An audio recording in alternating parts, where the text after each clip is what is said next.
ఓం శ్రీమాత్రే నమః. దుష్కర్మ ఫలితం. కురు పాండవుల మధ్య 18 రోజుల పాటు జరిగిన కురుక్షేత్ర యుద్ధంలో యోధులంతా వీరమరణం పొందారు. అంతా పూర్తయ్యాక శ్రీకృష్ణుడు తన నివాసానికి వచ్చాడు. బుసలు కొడుతూ కోడెతాచుల రుక్మిణీదేవి గుమ్మంలోనే శ్రీకృష్ణుడిని అడ్డగించింది. కురు వృద్ధుడు భీష్ముడు, గురు వృద్ధుడు ద్రోణుడు వీరిని కూడా వదిలిపెట్టలేదు. వారు ఎంతటి ధర్మాత్ములో నీకు తెలుసు కదా, వారు నీతి తప్పని వారే, ధర్మాన్ని ఆచరించే వారే కదా, అంతటి మహాత్ములను సంహరించడానికి నీకు మనసు ఎలా వచ్చింది అంటూ ప్రశ్నించింది. శ్రీకృష్ణుడు చిరునవ్వు నవ్వి మౌనం వహించాడు. వారు చేసిన పాపం ఏమిటి అని రుక్మిణీ మాత రెట్టించింది. ఇక తప్పదని శ్రీకృష్ణుడు పెదవి విప్పాడు. నువ్వు చెప్పింది నిజమే రుక్మిణి.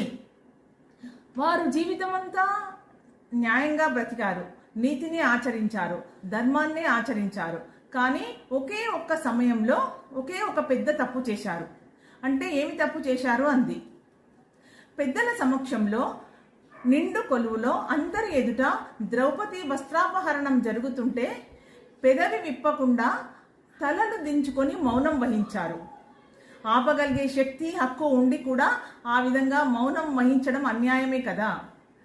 ఇంతటి అన్యాయానికి వారు పాల్పడ్డారు కాబట్టి వారు శిక్ష అనుభవించాల్సిందే అని చెప్పాడు శ్రీకృష్ణుడు. మరి కర్ణుడు ఎన్నో దానాలు చేశాడు కదా, దానకర్ణుడుగా పేరు సంపాదించాడు కదా, మరి నువ్వు ఇంత నిర్దయుడివా అంది.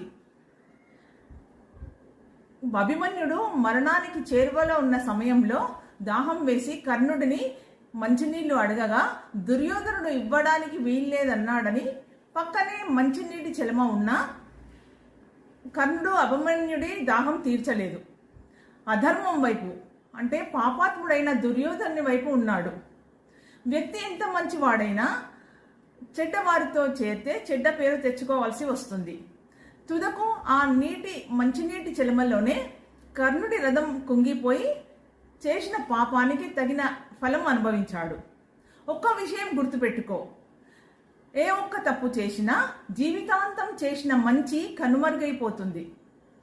చేసిన తప్పుకు శిక్ష అనుభవించక తప్పదు. ఇదే కర్మ సిద్ధాంతం. చేసే పని నీతిమంతమైనదేనా, న్యాయమైనదేనా, ఈ పని వల్ల ఎవరిని బాధ పెడతలేము కదా, ఎవరిని దుఃఖానికి గురి చేయడం లేదు కదా, ఎవరికి మానసిక క్షోభ కలగడం లేదు కదా అని ఆలోచించి ఆ పని చెయ్యాలి అని చెప్పాడు శ్రీకృష్ణ పరమాత్ముడు. ఓం శ్రీకృష్ణం వందే జగద్గురుం.